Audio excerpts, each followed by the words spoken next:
Welcome back, YouTube. Got a pretty cool video for you guys today. Just something you don't really see very often, and it's hard to find a pair as it is, let alone dead stock condition, or sometimes you could say dead. The midsoles on this one kind of blew out, but we do have the laser blue Air Max 90. We have the 2020 retro here, and we have the original release from 1990 on the right.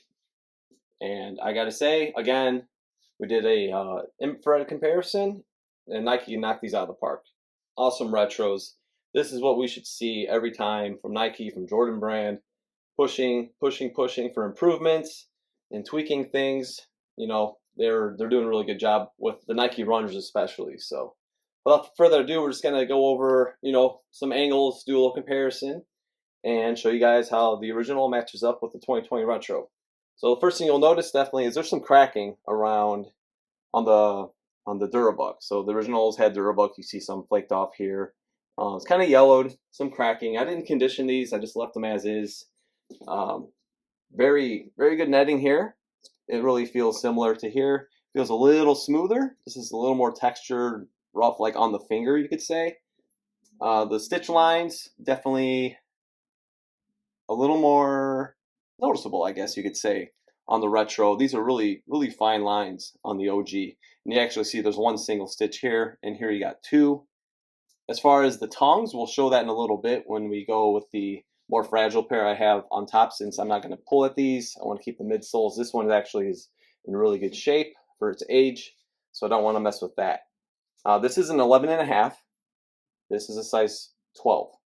And the 11.5, it looks like it's about the same size. As the Nike runners go, they usually make them a little larger, the current retros. And the OGs are usually, all the OGs, not just the runners, are usually a little smaller in size scale to compare to what now is. If you look at the toe, there's a little more space here, slightly on the OG with the Dura. There's like a little less spacing here. This is a little wider. This is a little more narrow. The toe itself on the OG comes up just a little lower. This comes up a little bit, but you can see this kind of stays a little lower. Again, the retro, even if you look at the back here, obviously the boxes aren't the same height. They're really close. We're going to do toe-to-toe shots. We're going to do all that fun stuff. This, I'm not going to stretch out, but the widths are about the same. Honestly, there's no major difference in width. Little tighter pinch here at the back. And this is a little wider, just the shape, a little bit stored in the box. The blues are about on the money, from 1990, a little oxidation, so you'll see a little color change in that. And yeah, the retros, it's beautiful. We're gonna do a heel-to-heel shot next, and we'll show you guys the insole and a little more. All right, now we're looking at that Nike booty. Again, pretty close. The height's about the same. Maybe the OG looks a tad taller. This is a little more elevated where the branding's at. Durabuck's a little thicker. Midsoles look about on point. Luckily, this one, the left shoe, is holding up a little better. So no complaints there. Nice to have an example and document this. It's part of the fun. And if you come up over, you'll see the branding, which I really like. How you have the register logos on the retro. If you can get down in there, you can see the Nike register logo. And then when you look to the right on the OG, pretty much the same, they nailed it, like the same size. Sometimes like on the maroons, you saw the air was scripted differently, the 2015 maroon that we previously did. But these, it's like on the money. Size, branding, registered logos. I wish I saw that on the Fire Red 3s. It's an awesome release still, but yeah, not bad. So you can see over that, over the top here, they're both stuffed too, just for the record. Just a little more, it looks a little more pointed. Even, if we bulge that out, it's probably pretty close, but maybe it looks a little more narrow on the OG. But yeah, nice representation here again on the retro. And these are very comfortable. I got a pair of the spruce lime green I've been rocking, and the infrared.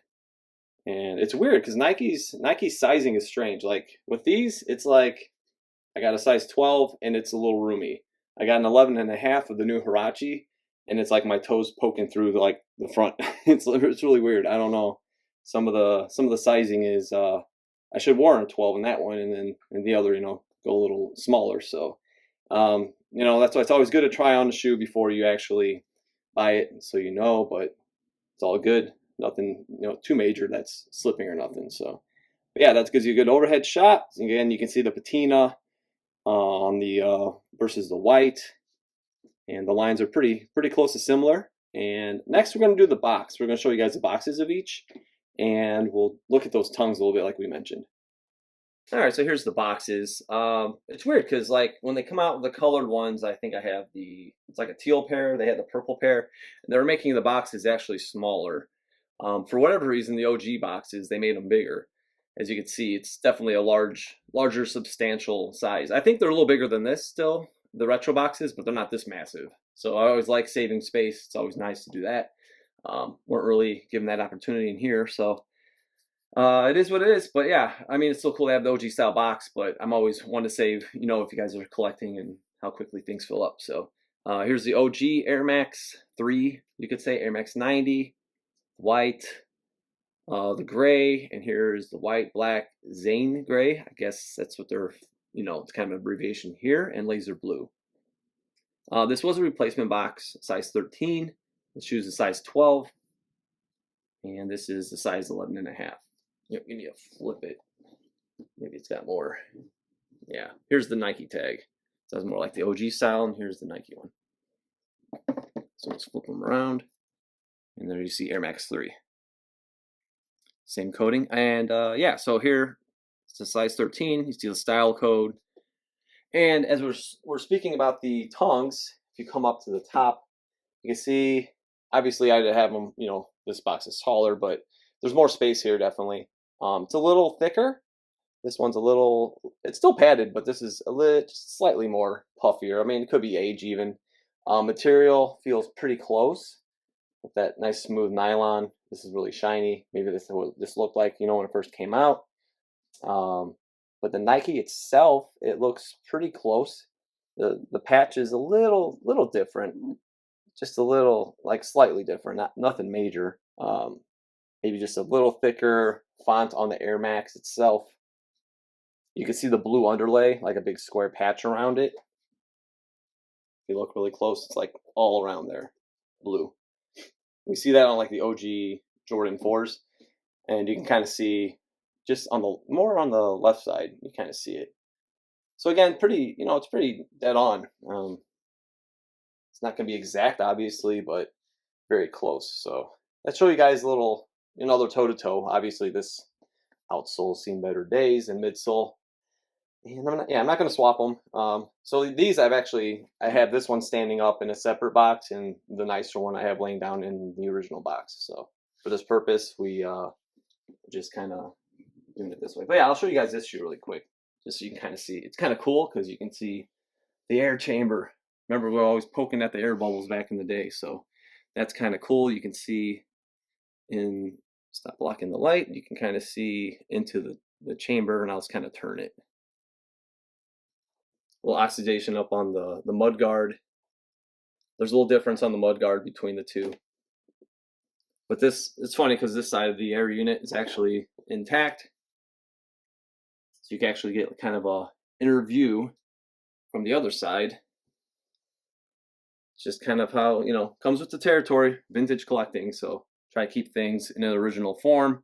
I think that's kind of like a scientific version of looking at the Air Max 90. So it's kind of cool, having it in this condition. Most people would want to be like, oh, sole swap right away. Like, well, when they complete dust and it doesn't actually offer anything, I understand. It's not like I could still display this even, so that's kind of how I look at things. That's how I do things. And that's kind of how I think in terms of the original stuff and how to keep it original.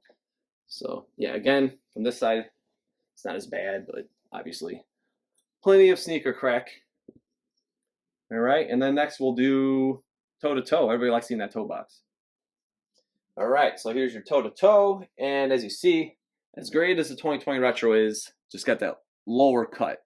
This is good, it looks great, but this just even lower. You can see, remember we showed the front of the toe was a little wider cut, where the outsole goes underneath. Mudguard comes up a little higher here. You can see the oxidation on your Air Max compared to a nice and shiny blue. The gray swoosh is a tad darker, I would say, on the 2020 Retro. But as far as shape, I mean, you got a little nicer flow on this. I'm not saying this looks like crap. I mean, it looks good. The cuts, very similar. The panels, they did a great job at constructing the 2020 Retros. That's why I had to get like every freaking colorway because they just did an awesome job. They even did this. This is another feature I love is how you paint white on the inside. I got the 2012 vintage style infrared. I didn't get the laser blue, but as you see on the original Air unit, they have it all white around. So that one's kind of cracked up even, but it's okay. Comes with the territory, as like I said, and inside you'll see the size. On the side, it'll have an 11.5. On the Retro. And on the OG, it's a size 12 in the sizing. The stamp is just smaller. It's kind of scooped down so you can actually see the size like right here.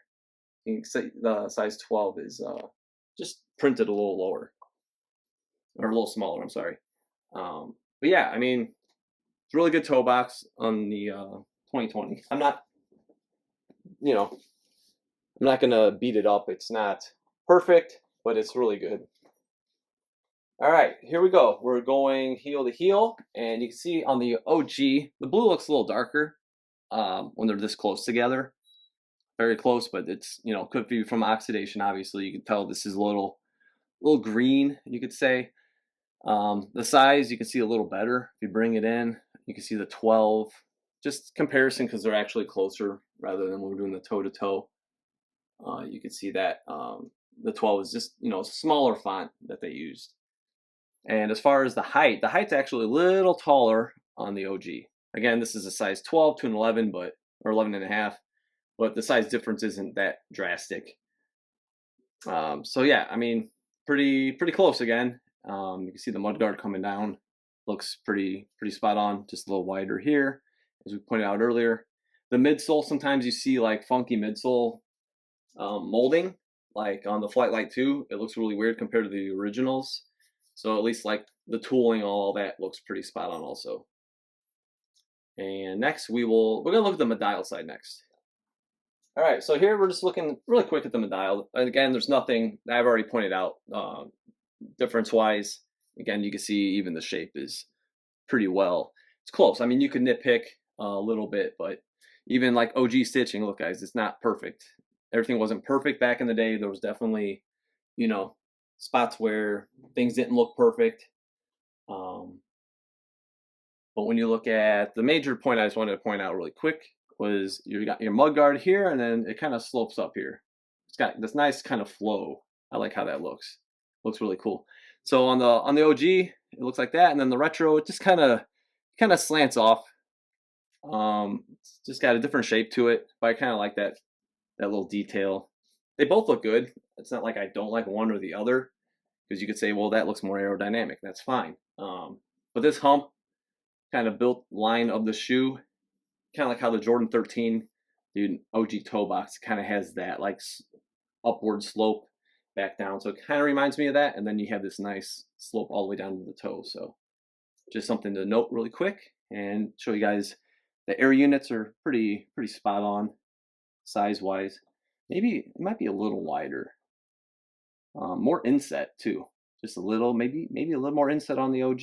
But yeah, I mean they're pretty darn close. I think we're gonna try to do an outsole shot. These are very fragile, but might as well, and we'll look at the sizing and all the details on there. All right, there's a quick peek again at the outsole. As you see, they are dead stock. We got some brand new sneaker nipples from 1990 and 2020.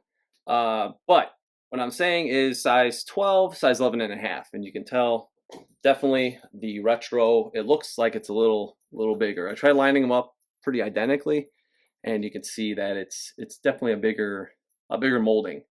So again, the OGs are a little smaller, but the details within all look pretty spot on.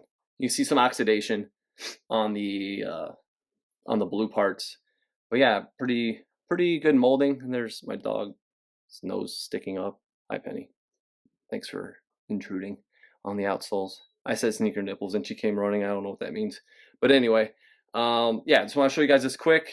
It's fragile state of vintage sneakers, so we'll move on from here. All right, so that's a wrap. I hope you guys enjoyed this video. I really enjoyed doing this. It's something you don't see every day.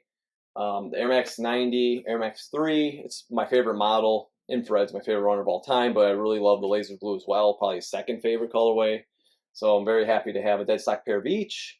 So here they are again, one last time. You got the 2020 retro on the left, and you got the OG from 1990 on the right. And before we go, I could show you guys the tongue sizing. It was like this here. Okay, but on the original, it's supposed to be like OG style, but this guy's fragile.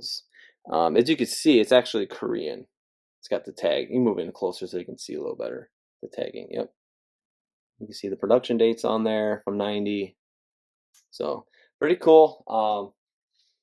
I have to check actually my infrareds. It's kind of lost to me, but I just kind of noticed that it didn't have that same style. But either way, I hope you guys enjoyed this video. It was a fun one. And subscribe. You can follow me at OG or Bust on Instagram. And my dogs are throwing things around. And their patience is about to expire, and so is mine. So we'll catch you guys next time.